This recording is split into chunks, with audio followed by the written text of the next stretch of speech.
कि जब तक आम अंतिम छोर के आदमी को सदन में नहीं बैठाया जाएगा तब तक भारत का विकास संभव नहीं। एडवोकेट, डॉक्टर्स, बुद्धिजीवियों की ये पार्टी है। आज न्याय के नाम पर लोग भटक रहे हैं, हमारी पार्टी आएगी तो तुरंत न्याय का काम करेगी। कहते हैं हम करते हैं, बस यही अंतर है। सैया भाई कोतवाल तो फिर डर का है। आज इनकी पार्टी का जरा आधार पूछ लीजिएगा, कितने रिक्शे वालों को टिकट दे दिया, रिक्शे वाले को दोस्त, कितने ऑटो वालों को टिकट दे दिया, कितने नीचे वालों को टिकट दे दिया। किसी भी पार्टी का नाम नहीं लेंगे ना, बीजेपी का नाम का ना फलाने का ठिकाने, उनके अपने काम है। लेकिन आप एक बार जरा उनके रिजल्ट को देख लीजिएगा और एक हमारे लोगों को देखा के साथ छल नहीं करना चाहेंगे, ना हम जीवन भर छल करेंगे। जनता का दिल जीत करके जीतेंगे, ना कि प्रलोभन दे करके और डकैती डाल के। अभी केंद्र की राजनीतिक सत्ता हिली पड़ी है, ऐसे कबती है। नमस्कार। दिल्ली चुनाव की घोषणा के साथ ही दिल्ली की सर्दी में गर्मी का तापमान बढ़ता जा रहा है और 5 तारीख को चुनाव है, बहुत नज़दीक है। अब सारे पॉलिटिकल पार्टी अपने अपने कैंडिडेट को उतार रहे हैं। हमारे साथ मौजूद है भारतीय संपूर्ण क्रांतिकारी पार्टी का मैं राष्ट्रीय अध्यक्ष हूँ ठाकुर जोगेंद्र सिंह भदौरिया। आपको और आपके सभी दर्शकों का मैं बड़ा दिल की गहराई से अभिवादन करता हूँ, स्वागत करता हूँ, वंदन करता हूँ और साथ ही उनसे अपील करता हूँ कि आप के चैनल के माध्यम से कि आप भारतीय संपूर्ण क्रांतिकारी पार्टी का तहे दिल से सहयोग करें, साथ दें।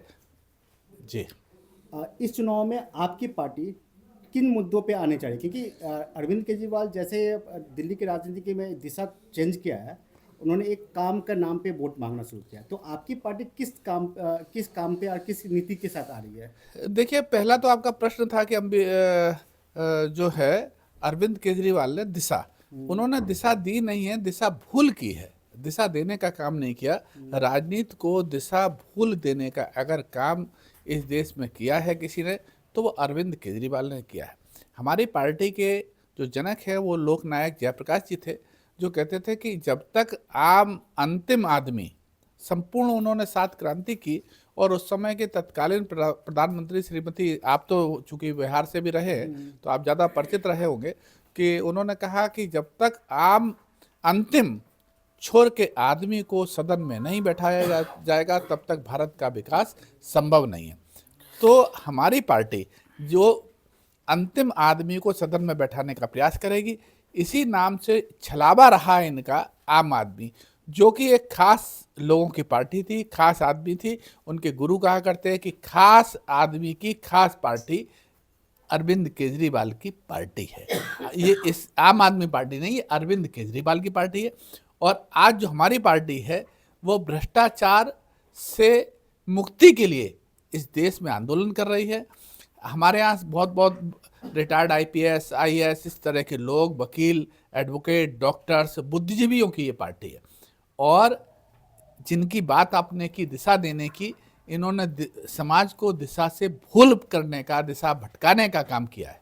नहीं, मेरा कहने का तात्पर्य ये था, जैसे अरविंद केजरीवाल ने कहा अपने कामों के दम पे चुनाव लड़ रही है, उन्होंने काम अपने गिनाए, एजुकेशन व्यवस्था में अच्छा किया, हॉस्पिटलाइजेशन में अच्छा किया, उन्होंने 10-20 काम जो किए उन्होंने गिनाए अपने। तो लेकिन आप जनता के बीच में किन वादों के साथ जाना चाह रहे हैं? जनता आपको, दिल्ली की जनता आपको वोट क्यों करे? देखिए, मैंने आप कहा, जब आपने पहला प्रश्न किया था कि दिशा देने का काम किया, तो मैंने उसका उत्तर दिया था दिशा भूल करने का काम किया। उन्होंने राजनीति में देश की जो आज आपने देखा होगा कि हमारे पड़ोसी मुल्कों की क्या स्थिति हुई, उनकी स्थिति वहाँ पर क्यों हुई, वो स्थितियाँ कहीं भारत में ना हो। और इस तरह के लोग, हो सकता है कि वो स्थितियाँ जो विदेश में हमारे, जहाँ उन देशों का नाम नहीं लेना चाह रहा, लेकिन आपने वहाँ का देखा, गदर भी देखा, तरीके भी देखे, वहाँ के सिस्टम भी देखा कि राजभवन में भी कब्जा हो गया। कहीं ऐसा ना हो कि ये लोग उन लोगों को इस तरह से प्रेरित कर दें कि यहाँ पर भी यही हो जाए। जो फ्री का सेक्टर है वो कहीं इस तरह से होड़ा होड़ी में ना हो जाए। मैं उसका कोई विरोध नहीं करता, लेकिन मैं उसकी आम तहे दिल की बात करता हूँ कि लोगों को जो रोजगार देने का काम करना था वो दिल्ली जीरो, बड़ा जीरो, इतना बड़ा जीरो, बड़ा जीरो रोजगार के नाम पर दिल्ली के कितना दे दिया गया। जिसकी आप बात कर रहे हैं कि दिल्ली के कितने दिल्ली सरकार में रहते हुए कितना दिल्ली का विकास हुआ। जो दिल्ली देश की राजधानी थी, भारत की राजधानी थी, यहाँ पर्यटक आते थे, यहाँ की खूबसूरती को देखने आते थे। आज वो यहाँ के गड्ढों की फोटो ले जाकर के अपलोड करते हैं मीडिया में, और वो आप लोग भी देखते होंगे। आपकी पार्टी का क्या रोड मैप है? आपकी पार्टी किन मुद्दों के साथ जनता के बीच में जाएगी? हमारी पार्टी 5 जो है मेन मुद्दे लेकर के इस चुनाव में उतरी हुई है और हमारे जीवन के 5 मुद्दे हैं। पहला मुद्दा है अंतिम लोगों को हमें विधानसभा में या लोक सत्ता की भागीदारी। दूसरा हमारा है त्वरित न्याय। आज न्याय के नाम पर लोग भटक रहे हैं, हमारी पार्टी आएगी तो त्वरित न्याय का काम करेगी। अमूल्य शिक्षा, सामान्य शिक्षा हो। आज विधायक का भी बच्चा उसी में पढ़े तो आम का भी आदमी उसी का पढ़े, आम आदमी पार्टी के विधायकों का भी बच्चा उसी में पढ़े। स्कूल यहाँ इन्होंने खोले और अब डीपीएस में पढ़ाते हैं, है ना, तो वो भी वहीं पढ़े। तीसरा है हमारा तुरंत चिकित्सा, मूल्य चिकित्सा का हो। चौथा है हमारा रोजगार, रोजगार को लेकर के पार्टी समानता के आधार पर हो। पांचवा है भेदभावपूर्ण नीति खत्म हो। ये 5 मूल सिद्धांत लेकर के हम जनता के बीच में जाएंगे और ये जनता जो है हमारे 5 सिद्धांतों को लेकर के हमको स्वीकार करेगी। ये चारों सिद्धांत तो सही है, लेकिन एक सिद्धांत है तो दिल्ली में लागू नहीं हो सकते, तुरंत न्याय का, क्योंकि ये जनरली ये सेंटर के पास पावर है। तो आप इसके ऊपर कैसे मुद्दे के ऊपर बात करेंगे? देखिए, जब हम सत्ता में भागीदारी में आएंगे तो हम आवाज़ उठाएंगे। हमारा विधान रामधारी सिंह दिनकर ने कहा था कि अब छोड़ो सिंहासन, जनता आती है। तो जब ये जनता का साथ लेकर के होगा तो केंद्र के कौन सी बड़ी बात है, तमाम बदल दिए गए, संविधान में संशोधन कर दिया गया तो आम आदमी के लिए संशोधन हो जाएगा, तो कौन सी बड़ी बात हो जाएगी। ये बातें तो सभी करते हैं। पहले केजरीवाल भी ने ये बात किया था, जो हम आएंगे तो अपने कानून व्यवस्था अपने हाथों में लेंगे। बीजेपी भी वादे कर चुकी है, उन्होंने चुनावी घोषणा कर चुका है, जो हमारी सरकार बनेगी तो हम पुलिस व्यवस्था, जो भी प्रशासन व्यवस्था, हम अपने हाथों में लेंगे, राज्य के हाथों में आएगा। लेकिन ये पॉसिबल नहीं है, टेक्निकल रूप से देखा जाए पॉसिबल बहुत कम है। तो ये वादा करना दिल्ली की जनता के साथ जो हम तुरंत न्याय देंगे, कैसे? नहीं, उस पर आप तुरंत न्याय हम नहीं देंगे। तुरंत न्याय की जो हम घोषणा कर रहे हैं कि इस तरह का संविधान में संशोधन लाया जाएगा, प्रदेश में भी लाया जाएगा और उसको पारित किया जाएगा, जो कानून को स्टेट में भी उसी कानून को लाया जाएगा। बहुत सारी जगह आपने देखा होगा कि स्टेट्स पे जो कानून होते हैं वो सेंट्रल के कानून को उसमें अलग भिन्न होते हैं। तो यहाँ पर अगर तुरंत न्याय की हम बात करेंगे और उनके उस पर हम बहुत अच्छा हमारा उस पर रोड मैप तैयार है तुरंत न्याय वाला। वो जब हम सत्ता में हमारी कहीं भी भागीदारी होगी तो उस रोड मैप को हम दिखाएंगे और बताएंगे और करके दिखाएंगे। आपकी पार्टी कितने सीटों पर चुनाव लड़ रही है? हम लगभग सभी 70 सीटों पर चुनाव लड़ने जा रहे हैं और कुछ सीटें जो हमारी बचेंगी, जो सहयोगी दल हैं उनके साथ भी हम कुछ कर सकते हैं बंटवारा। कौन से सहयोगी दल? हमारे साथ जैसे बहुजन पार्टी है, कांग्रेस बहुजन पार्टी है, और भी लोग हैं, इस तरह से 2-3 लोग हैं। उनके साथ जो है उन कुछ सीटों पर वो आज कल में फाइनल हो जाएगा। वैसे हम 70 सीटों की हमारी पार्टी तैयारी कर चुकी है, जिसमें से कि आपको पता है कि 32 पहले उम्मीदवार उतार भी चुके हैं। ऑनलाइन उम्मीदवार उतारने वाली सबसे ज़्यादा दिल्ली में अगर कोई पार्टी है तो हमारी है। हम टोटल ऑनलाइन में भी ये कहते हैं, हम करते हैं, बस यही अंतर है। ये कहेंगे, हम करके दिखाएंगे। हमारी पार्टी ने, हमने 1 साल में जहाँ भी रहे हम करके दिखाया। जो भी बात हम कहते हैं हम उनको करने वाली बात करते हैं। अच्छा, अभी आपसे बातों से लगा आप फ्रीबी के खिलाफ है या फ्रीबी के साथ है? देखिए, दोनों चीज़ें हैं इसमें। जहाँ अगर आवश्यकता है तो वहाँ तो फ्रीबी देना चाहिए, जिन चीज़ों की अत्यंत आवश्यकता है। और जिन चीज़ों की आवश्यकता नहीं है, केवल एक शासन का पैसा, एक आम आदमी का, टैक्स पेयर का पैसा बर्बाद करना, उसके हम खिलाफ है। देखिए, भोजन है, एक मिनट आपकी बात ही मैं कर रहा हूँ। भोजन है, अगर अभी अच्छा सुपाच्य खाया जाए, बने सुगंधित, तो वो सुपाच्य है। और वही 4 दिन का बासी अगर रखा जाए तो वही पेट को दर्द पैदा करेगा।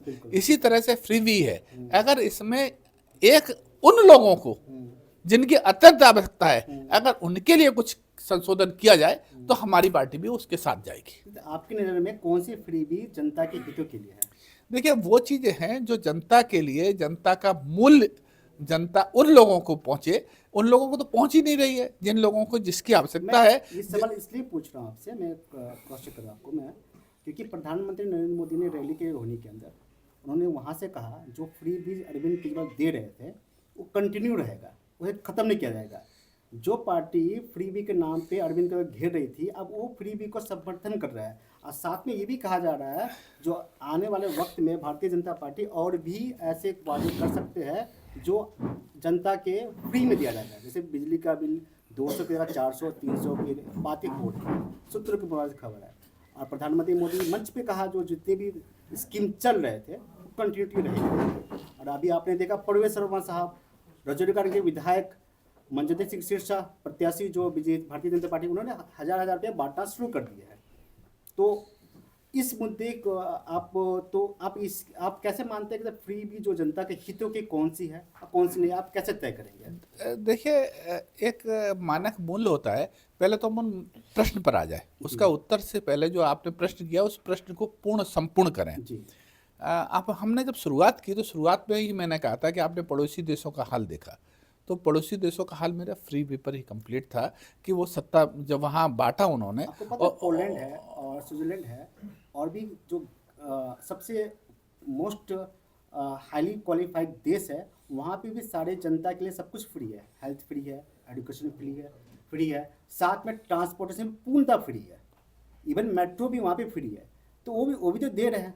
तो आप कंपेयर अपने आप को पाकिस्तान के साथ, हमने पाकिस्तान की बात नहीं की, मैं कह रहा हूँ, मैं आपकी सारा समझ रहा हूँ, पाकिस्तान, अफगानिस्तान, बांग्लादेश की बात कर रहे हैं या श्रीलंका की बात कर रहे हैं, उनसे कंपेयर करने के बजाय हम उनसे कंपेयर क्यों नहीं कर रहे हैं? देखिए, अभी अपन मूल प्रश्न से भटके नहीं। मूल प्रश्न हमारा जो था, मूल प्रश्न पर जब हम बात कर रहे थे तो हम मूल प्रश्न की तरफ ही लौटते। हमने ये कहा कि हम फ्री वी के उन चीज़ों को जो मानक तय करते हैं उनका हम समर्थन करेंगे। अभी ये जो फ्री वी दिया जा रहा है, आपका जो प्रश्न था उस प्रश्न को कंप्लीट करें, फिर हम इस पे आ जाएंगे। जो आज भारतीय जनता पार्टी और जो ये कर रहे हैं, ये भारत के संविधान का पूरा दुरुपयोग कर रहे हैं, संविधान के साथ कुठारघात कर रहे हैं। ये भारतीय संविधान के वोटों को खरीदने का काम कर रहा है। जो डायरेक्टली दिया जा रहा है, ये मानक के आधार पर सीधा पैसा देना, सीधा देना, सीधा प्रलोभन की श्रेणी में आता है और ये एक अपराध की श्रेणी में आता है। लेकिन देश काल परिस्थिति है। आप उसका एक छोटा सा, हमारे अमर सिंह साहब कहा करते थे कि सैया भाई कोतवाल तो फिर डर खाएगा। तो ये वहाँ ये स्थितियाँ है। अब हम दूसरे पर आ जाए कि मानक तय कैसे होंगे उन चीज़ों का। जैसा अपने हॉलैंड का हमने भी कहा ना कि जो मूलभूत चीज़ है वो आदमी को शिक्षा करिए, स्वास्थ्य पर आप काम करिए, लेकिन शिक्षा पर काम कैसे करिए? शिक्षा पर काम जिस तरीके शिक्षा का हॉलैंड का मॉडल है या स्विट्जरलैंड का मॉडल है या अमेरिका का मॉडल, उस मॉडल को तो आप अपना नहीं रहे, आप ना तो कुछ भी कर रहे।